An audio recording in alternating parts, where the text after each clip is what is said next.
And here we are, Chris Larkin's workshop, Castle Gregory, Ireland.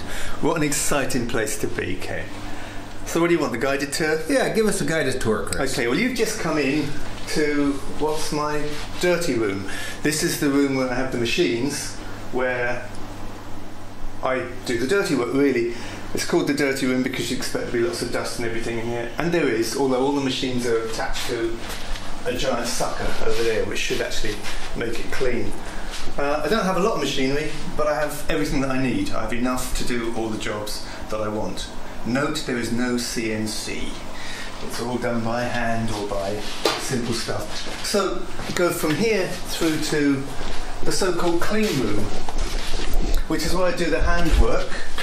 And this actually is a very clean room today, because yesterday I lost a whole load of fairly intricate inlay that I'd cut out amongst the debris that was all over the table, and which I eventually found in the trash can.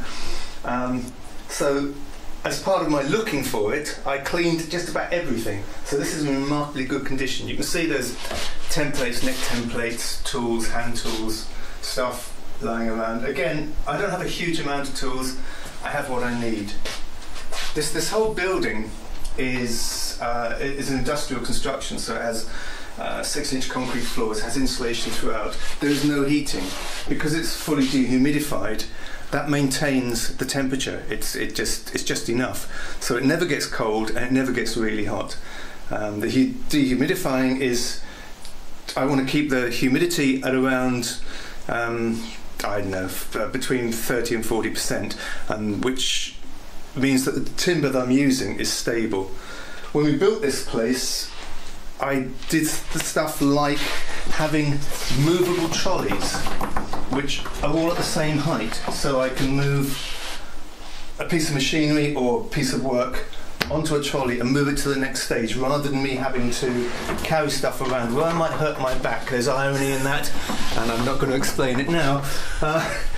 Yesterday, this is Sunday afternoon, yesterday when I'd finished I was polishing stuff, so that's my polisher. I got 3 amps, a bass amp, an acoustic amp and a guitar amp, and they're all professional. It's all professional kit, and as you can see they're perfectly clean, as you might imagine. That's this room. We can go from here into the storeroom where the wood is and other bits and pieces.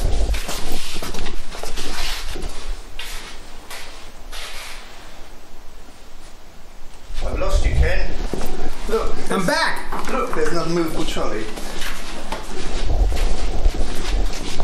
And there's all sorts of, I'm trying to use as much Irish wood as I can. So there's all sorts of really quite nice stuff. It's hard to find. There's really quite pretty quarter sawn flamed maple. But it's not just flamed, it's got these amazing colours in it. And that's an Irish wood. There's lots of nice stuff here. There's beautiful lacewood, Irish lacewood, a huge board of quarter sawn lacewood, huge for me anyway. Lots of it. There's lots of spalted beech. There's walnut. That's figured beech, which is quite hard to find. It's actually got a flamey figure in it, which is pretty unusual. There's all sorts of stuff. This is the store. Humidity controlled like everything else. Lots and lots of wood, lots and lots of really nice wood, beautiful maples, and I've got prize bits of quilt and stuff I don't ever want to use, like that. I have that board for years and years and years, and I just don't want to use it because I'm not going to be able to replace it. All unusual diagonally flamed maple. I don't know, Irish sycamore, there's quilt in there, there's loads of tops that I've pre-cut for solid body instruments here, loads of them. Stunning Swiss flamed maple. That sort of quality, very hard to find, all quarter sawn. Sitting here, there's rosewoods, it's all real rosewood, scraps mainly. More of it here, acoustic bits, tops cut, scrap, Irish walnut, bird's eye maple, quite a nice block of bird's eye maple. Oh, this stuff's nice.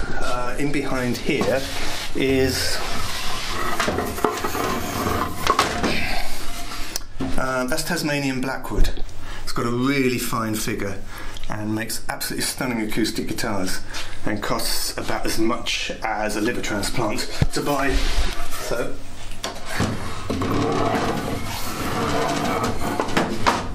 all beautifully organised, as you can see. Quilted maple, different sort of flamed birch, blocks of Canadian spruce from which I cut my tops, more of it. No, that's flamed. That's a block of flamed maple. You probably can't see it in the light here, but it's rather nice, 3 inches thick, rather pretty. Wedges, archtop wedges underneath there. There's a few bits of stock here. Archtop jazzer, which is quilted maple, nice maple neck.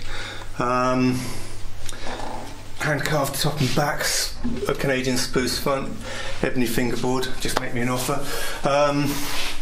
One bass, my own personal guitar, which never gets played because I don't play anymore, which is Irish walnut, rather nice, and Brazilian mahogany and flame maple walnut neck.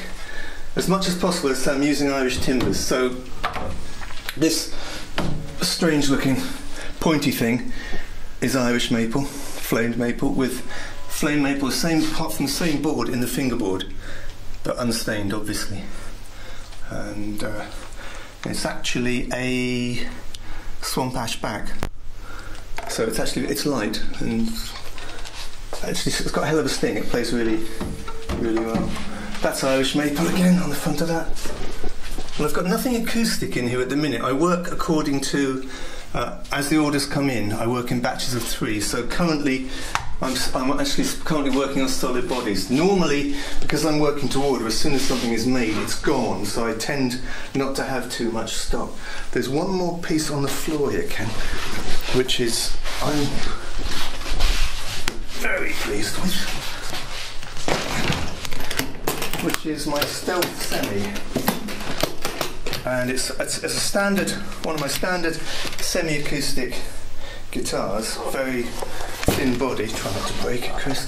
Hand carved top and back from solid wood, but in this case, matte black. And it's called the Stealth because the Stealth bomber was black. I just thought it would be unusual to do, and there it is. It plays like a dream. It's a really pretty little thing. Plays like a dream. Nice fitted case.